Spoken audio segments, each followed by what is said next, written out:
الحمدللہ والصلاة والسلام علی رسول اللہ وعلی آلہ واصحابہ اجمعین، اما بعد، اعوذ باللہ من الشیطان الرجیم، بسم اللہ الرحمن الرحیم۔ رب اشرح لی صدری ویسر لی امری واحلل عقدۃ من لسانی یفقہوا قولی رب ارحمہما کما ربیانی صغیرا، آمین۔ السلام علیکم ورحمۃ اللہ وبرکاتہ۔ ناظرین، آج کے ہمارے اخلاق نبوی صلی اللہ علیہ وسلم کے سنہرے واقعات سیریز کا تیسرا سبق ہے۔ انہیں جب بھی دیکھا تو آنکھیں بے اختیار بہنے لگیں۔ اللہ کے رسول صلی اللہ علیہ وسلم بچوں سے بڑی محبت فرماتے تھے۔ یہ آپ کا اعلیٰ اخلاق تھا کہ آپ بچوں کو چومتے، ان کو گلے لگاتے اور ان سے باتیں کرتے تھے۔ آپ صلی اللہ علیہ وسلم اپنے نواسوں کے ساتھ بطور خاص محبت فرماتے تھے۔ اللہ کے رسول بعض اوقات دن کے پہلے پہر اپنے بعض رشتہ داروں اور ساتھیوں کے گھر تشریف لے جاتے۔ سیدنا ابو ہریرہ رضی اللہ تعالی عنہ اس واقعے کے راوی ہیں۔ وہ بیان کرتے ہیں کہ میں ایک دن مسجد نبوی میں بیٹھا ہوا تھا، سورج روشن ہو چکا تھا۔ آپ صلی اللہ علیہ وسلم نے میرا ہاتھ پکڑ لیا اور اس پر قدرے دباؤ ڈال کر ایک طرف چلنے کی طرف اشارہ کیا۔ میں آپ کے ہمراہ چل پڑا۔ آپ صلی اللہ علیہ وسلم سیدہ فاطمہ رضی اللہ تعالی عنہا کے گھر تشریف لائے، صحن میں تشریف فرما ہوئے اور ارشاد فرمایا، این رکعو، چھوٹو کدھر ہے؟ اور پھر فرمایا، این رکعو، چھوٹو کدھر ہے؟ پھر تیسری مرتبہ ارشاد ہوا، چھوٹو کدھر ہے؟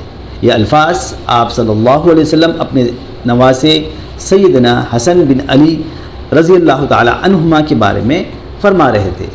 ابو ہریرہ رضی اللہ تعالیٰ عنہ کا بیان ہے کہ ادھر سیدہ فاطمہ رضی اللہ تعالی عنہ اپنے صاحبزادے کو تیار کر رہی تھی، اس لیے کوئی جواب نہ آیا۔ ہمیں اندازہ ہو گیا کہ وہ سیدنا حسن کو نہلا کر اچھا لباس پہنا رہی ہوں گی۔ اللہ کے رسول صلی اللہ علیہ وسلم اور میں تھوڑی دیر بعد واپس آ گئے۔ جب ہم مسجد میں آئے تو اللہ کے رسول صلی اللہ علیہ وسلم مسجد میں تشریف فرما ہونے کے بعد پھر فرمانے لگے، این رکعو، چھوٹو کدھر ہے؟ تھوڑی دیر گزری تھی کہ سیدنا حسن اپنے گلے میں ہار پہنے ہوئے دوڑتے ہوئے آئے۔ رسول اللہ صلی اللہ علیہ وسلم نے پیارے نواسے کو دیکھا تو اپنے بازوؤں کو کھولتے ہوئے ان کا استقبال فرمایا۔ ادھر سیدنا حسن نے بھی اپنے بازو پھیلا دیے اور کہا، ایسے۔ پھر وہ اللہ کے رسول صلی اللہ علیہ وسلم کی گود میں کود گئے۔ آپ صلی اللہ علیہ وسلم نے حسن کو چوما، انہیں اپنے سینے سے لگایا۔ ادھر حسن اپنے ننھے منھے ہاتھوں سے داڑھی مبارک سے کھیلنے لگے۔ اللہ کے رسول صلی اللہ علیہ وسلم نے حسن کو چومنا شروع کر دیا۔ پھر سیدنا حسن کے لیے دعا فرمائی، اللہم انی احبہ فاحبہ واحب من یحبہ، اے اللہ میں بے شک اس سے محبت کرتا ہوں، تو بھی اس سے محبت فرما، اور جو اس سے محبت کرے اس سے بھی محبت فرما۔ سیدنا ابو ہریرہ رضی اللہ تعالیٰ عنہ کہتے ہیں، اللہ کے رسول صلی اللہ علیہ وسلم نے یہ دعا 3 مرتبہ فرمائی۔ صحیح بخاری حدیث نمبر 5884۔ سیدنا ابو ہریرہ رضی اللہ تعالیٰ عنہ نے محترم نانا جان اور محبوب نواسے کے درمیان محبت کے اس منظر کو ہمیشہ یاد رکھا۔ اللہ کے رسول صلی اللہ علیہ وسلم کی دعا کے آخری حصے کو وہ کبھی نہ بھولے، وَأَحِبَّ مَن يُحِبُّ، جو حسن سے محبت کرے اے اللہ تو بھی اس سے محبت فرما۔ سیدنا ابو ہریرہ رضی اللہ تعالیٰ عنہ کا طرز عمل قابل غور ہے کہ وہ جب بھی سیدنا حسن رضی اللہ تعالیٰ عنہ کو دیکھتے تو فرط محبت سے و عقیدت سے ان کی آنکھوں میں آنسو آ جاتے۔ آئیے حدیث میں انہی کے الفاظ پڑھتے ہیں۔ فرماتے ہیں، میں نے حسن کو جب بھی دیکھا تو میری آنکھیں محبت اور عقیدت سے آنسو بہانے لگتی۔ مسند البزار حدیث نمبر 8155۔ ناظرین، یہ تھا ہمارے رسول اور ہادی، ہمارے قدوہ، ہمارے رہنما حضرت محمد صلی اللہ علیہ وسلم کا اخلاق کہ آپ نہایت مصروف ہونے کے باوجود اپنے نواسوں سے بہت محبت کرتے اور ان کے لیے وقت نکالتے۔